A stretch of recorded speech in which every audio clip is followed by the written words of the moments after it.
this video mga kanichor, magandang araw po sa inyong lahat. So ito na po yung part 12 ng ating pagtulong sa kapwa.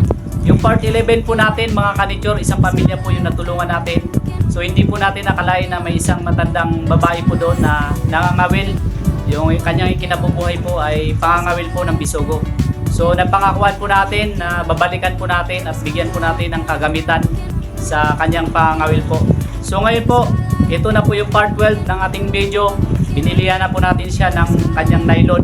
So 10 clip po ng nylon sa kanyang pangangawil po para magamit niya sa kanyang pangangawil. So ito na po yun. So mayroon din po tayong biniling dalawang purunan para lagyan po ng kanyang nylon mga kanichor. So ito na rin po, bumili na rin po tayo.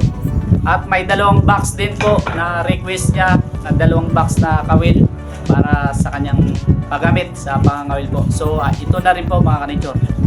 At nagpapasalamat po tayo sa lahat po ng nag-shares, nag-react po ng video natin sa part 11. Maraming salamat po sa mga nanood. Sana po yung part 12 po ng video natin ay paki-share naman po kapag nakita mo yung video ito sa wall mo, sa Facebook mga kanichor. Yung pag-share mo ay malaking tulong na po yun para sa ating mabibigyan na pagtulong uli mga kanichor. So ito na po yung part 12. Let's watch mga kanichor, let's go!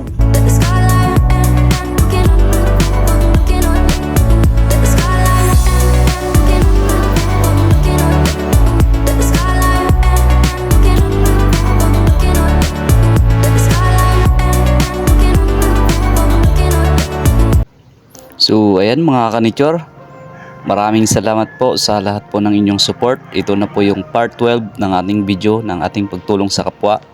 So ngayong araw po ay babalik lang po tayo doon sa part 11 po, sa bahay po ng isang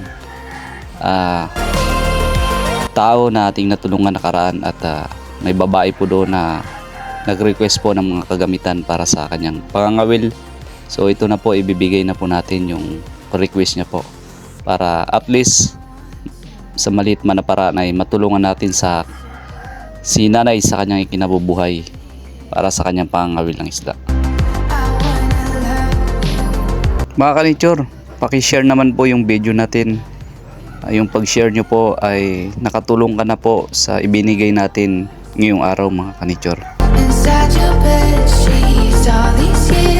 So ayan mga kanichor, malapit na po tayo. At ayun na nga, nandito na tayo sa bahay ng bibigyan natin mga kanichor. At sabi ng mga bata, nandito daw sila sa baba.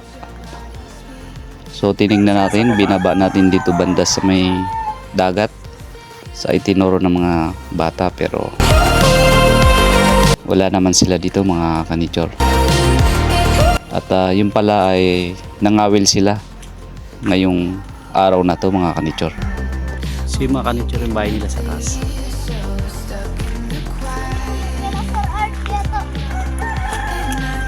Oo, may dagat din. Sino? Ay, sino yun? Ayun.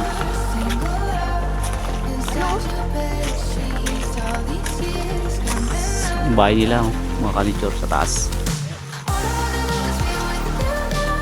Yung sino yun?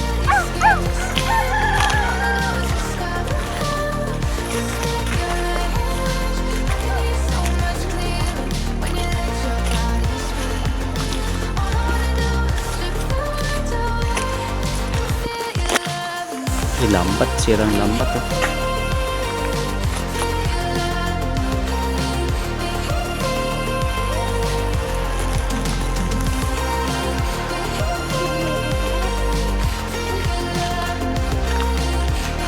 Mga aso mga nito. Ang aga naman ng ano ng manok na ito, tulog. Ayan oh. Mga kanichor, ang aga ng tulog.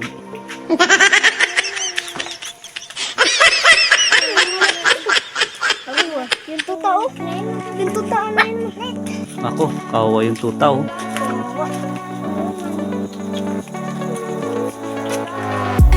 Walang tao, nangawil daw sila. So mga kanichor, walang tao sa ngayon sa pagpunta natin. Sabi ng mga bata ay nangawil daw po sila. So iwan na lang natin yung binili nating mga kawil tsaka mga nylon dito sa bahay dahil di na natin maantay. So tanghali na, tanghalian na tayo. So iwan na lang natin dito mga kanichor. Iwan na lang kami dito ha. Kasi wala siya.